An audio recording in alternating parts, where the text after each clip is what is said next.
Example Shankarpally near by మా village 2000లో నేను ఉన్న ల్యాండ్ ప్రైస్ వచ్చేసి 5000 for acre. Now 2 crores. Gold వచ్చేసి 2000లో 4900 ఫర్ తులా 10 grams. But today gold 1.5 lakhs. 2 crores ఎక్కడ 1.5 lakhs ఏ రేషియోలో పెరిగింది అనేది ప్రాక్టికల్ ఎక్స్పీరియన్స్ ఏంటంటే డెఫినెట్ గా గోల్డ్ మీద 200 times ల్యాండ్ బెటరు.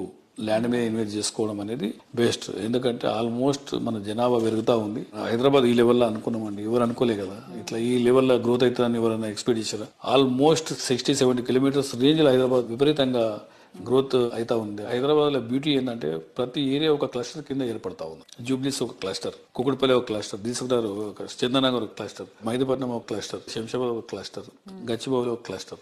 ఏ ఏరియా పీపుల్ ఆ ఏరియాలో హాస్పిటల్స్ కానివ్వండి అండ్ ఎంటర్టైన్మెంట్ కానివ్వండి, డెఫినెట్ గా ప్రతి ఒక్క ఏరియాకి షాపింగ్ మాల్స్ ఎవ్రీథింగ్ ఆ ఏరియాలో ఉంటున్నాయి. కాబట్టి ప్రతి ఒక్కరు ఆ ఏరియాకి వెళ్ళి ఇంకో ఏరియా ట్రావెల్ చేసే పరిస్థితి లేకుండా పోయింది. హైదరాబాద్